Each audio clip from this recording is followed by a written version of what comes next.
The only way up is down. Snail, snail, snail. Work text. The New York uprising was supposed to be the start of the second wave. The one where they took real ground. But something went wrong. Nobody really talks about it, but everybody knows. The city turned into a police state overnight. Mayor Adams declared martial law, had armored patrols on every corner by morning. That failed uprising cost lives, trust, momentum. And ever since, people have been scared to stick their necks out. Ray was one of the last holdouts still trying to keep people talking. Keep things coordinated.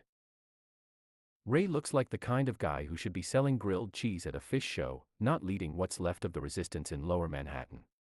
He's got this wild gray beard and long curls like Jerry Garcia wandered into a war zone and decided to stay. Tie-dye shirt, denim vest, tiny little glasses that slide down his nose every time he talks, which is constantly, and always with this half-baked stoner optimism like everything's gonna work out because the vibes in New York never die, man. It's all peace and love on planet Earth. Unless you're a Fed. We had been laying low since we got here, and I was itching to look around. I needed to take a walk and orient myself to the area, and scope out the infrastructure. I'm thinking today's a good day to scout locations for the node. Maybe get the mesh network up and running here faster. You sure about that? Mateo says suddenly from behind me, grabbing my upper arm. I turn to face him and his face is serious. He turns me away from Ray, whispering, "You don't exactly have a low profile, bro." "I'm not that recognizable," I said, touching my almost healed broken nose. The adjuster thing didn't really stick. "You don't even have papers." It's just a quick recon." I wave him off of me and shrug on my jacket. No heroics. I flash him a quick Mangione smile and step outside. I really thought I could just walk around.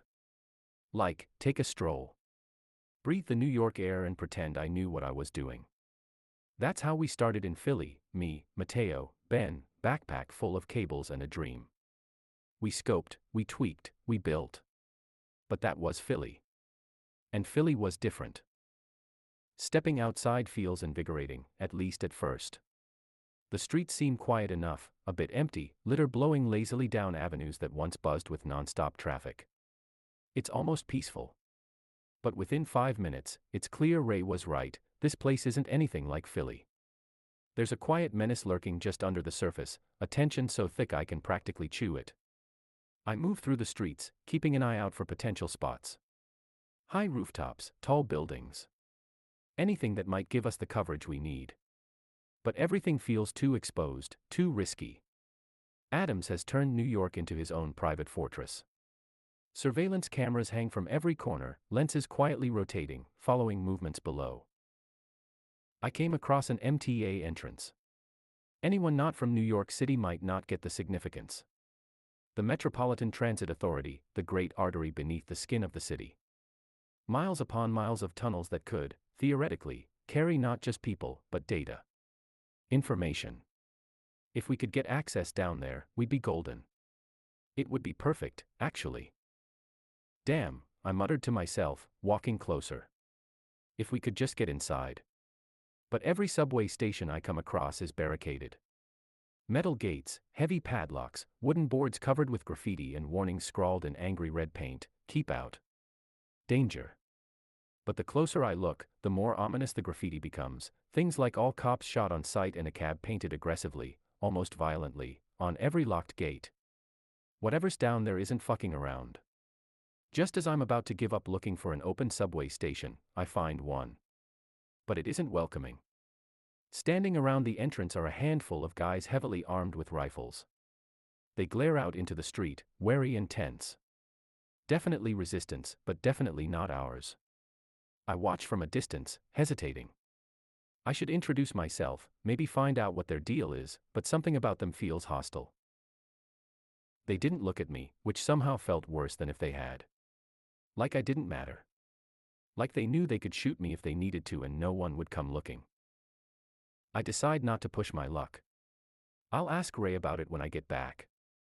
Turning away, a flash of color catches my eye. A poster, freshly pasted, still wet and sagging at the edges. My heart skips painfully when I realize it's my face staring back at me. It's a blurry, grainy image, but unmistakably me. Bold letters at the top read, "The Adjuster, Enemy of the People." Beneath it, smaller text lists my crimes, some true, some completely made up. Terrorism. Okay. If you're terrified you could be next, go ahead and call me a terrorist. The message is painfully clear: I'm not safe here anymore. We got problems, I said, slamming the door and locking it behind me. Mateo and Ben were at their feet. How bad? Real bad, I admitted, chest heaving. I gesture for them to come closer so I can keep this between the three of us. See, nobody knows I'm the adjuster. Fuck, I feel so lame calling myself that. But that's the only name they have for the guy who started this whole societal collapse ordeal. Until now, I didn't consider Adams would be wanting to kill me personally. I'm plastered all over posters out there. My face. From the CCTV footage.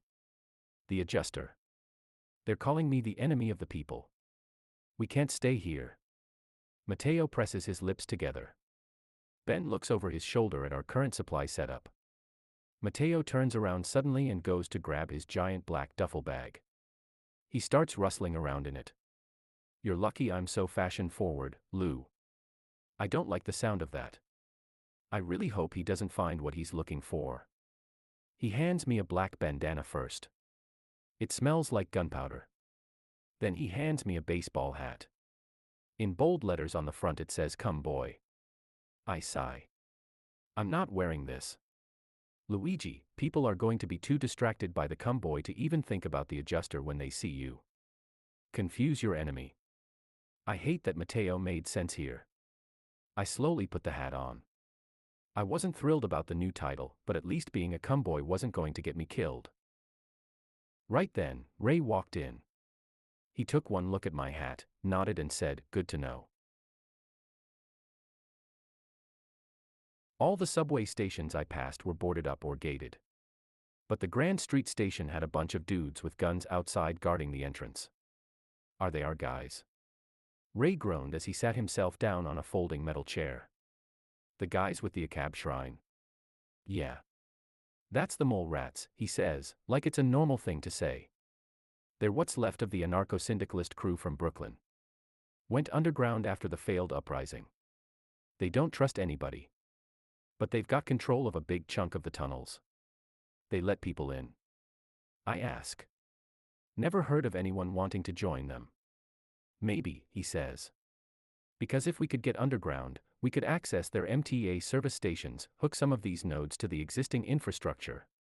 Completely avoid having to mess with towers or rooftops. Or Adams. Ben smiles. I bet Mateo can convince those assholes to let us in. Mateo, mouth full, chewing on a protein bar, smiles. We're running out of places to go, I said, mostly to myself. Ray nodded slowly. Yeah, we are. Later, I'm sitting on the grossest futon on earth, watching the clouds roll in, thinking about how this was probably the first time in weeks we'd had 5 whole minutes to pretend we weren't doomed. Spring is coming, and a warm rain that smells like ozone and old concrete is threatening to fall. The air is too electric. It's charged, like the sky is trying to tell us something we're too stupid to understand. 1 minute Ray was rolling a joint, and the next, the windows lit up white and the walls blew inward. I didn't even register the noise, just felt the air get sucked out of the room and the floor hit my ribs. Then screaming. Then Ray yelling something about gear. Then Mateo's voice, already outside, shouting, "Move, move, move." Ben was up before me, arm under mine, dragging me out of the smoke like he'd been prepping for this all morning. I had the pack. That stupid canvas messenger bag I swore I'd never wear again after grad school now had our only working node, 2 hard drives, a laptop, and an entire spool of Cat6 cable jammed into it. We didn't see Ray at first, but then he popped out of the broken window, coughing. We helped him to steady on his feet. "I'm good," he wheezed. But I lost the joint I was rolling. "No time for grief," Mateo barked, already halfway down the alley. "They're gonna triangulate and toast this whole block. Let's go." The street was chaos, sirens already coming in, somewhere, but still far enough we might have a shot. The first safe house was 5 blocks away.